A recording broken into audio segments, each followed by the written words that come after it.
Today, I will discuss to you my report in arts appreciation. So, in August 31, 1897, Liebman and Peretz opened another movie hall in Escolta. So, kaning Escolta is nakalocate siya sa Manila.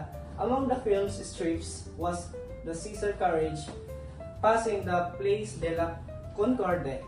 So, admission price was higher, with Liebman and Peretz charging $1 Mexican for seat preference and half a dollar for general entrance. So, kanina siya, ano siya mga entrance sa una when pag musulod kag sine. So, the pair billed their entertainment fare as cinematographo, later shortened by cine. So, ang tawag pa din sa una is cinematographo, ang tawag pa sa una sa cine.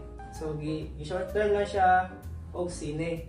And then, in November 1897, the term cine became generic name for the movies in vernacular. However, Liebman and Peretz closed down their movie hall in November 1897 when patronage began to decline.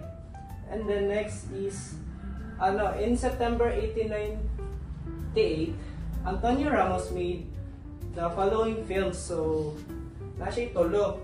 Ang Panorama de Manila or Manila Landscape, o Fiesta de Quiapo or Quiapo Fiesta, and Puente de España or Bridge of the Spain. So, these are the following pictures nga gikuan ni Antonio Ramos. Ang first is Panorama de Manila. So, mao ni siya.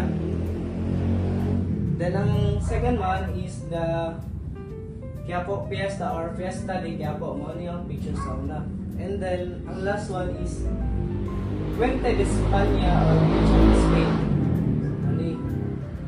And the next dayon is number 12, the Salon Pertiera, located at Interior Escolta Corner in Mabini Street, where the first 4 films were shown in January 1897. So, mao ni siyang na pakita sa unang movie sa sine during in January 1, 1897. So, mao ni siya, dali na siya nakalocate kung harapit ang atong sine. So, mao ni siya nga picture sa Escolta or sa Mabini Street sa Manila. So, mao ni siya ang 4 films were shown in January 1, 1897. Ang first is Man with a Hat. Then, ang second one is Scene from a Japanese Dance, and the third one is The Boxers, and the fourth is the Place of Opera. Place La Opera. So, muna siya ang 4 movies nga gipakita sa una during sa first scene nila. And then in July 1909, 2 majors were developed Spurs local cinema when the establishment of Manila Films Studio and the mushrooming of the movie theater due to abundant film supply.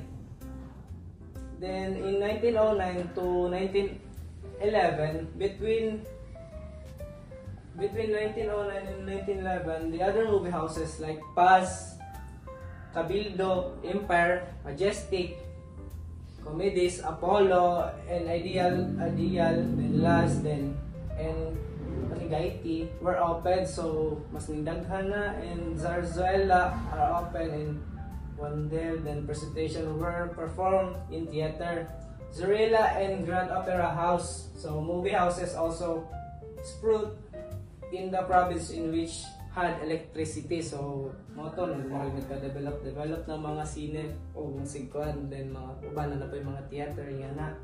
And then next is sa 1912, early part of 1912, Harry Brown and Edward Mayer Gross, who staged La Vida de Rizal.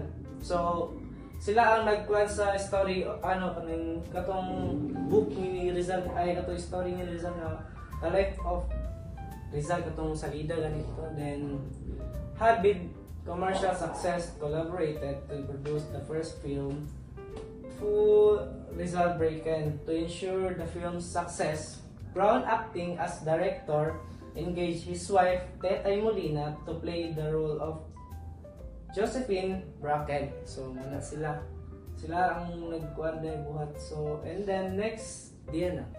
Thank you.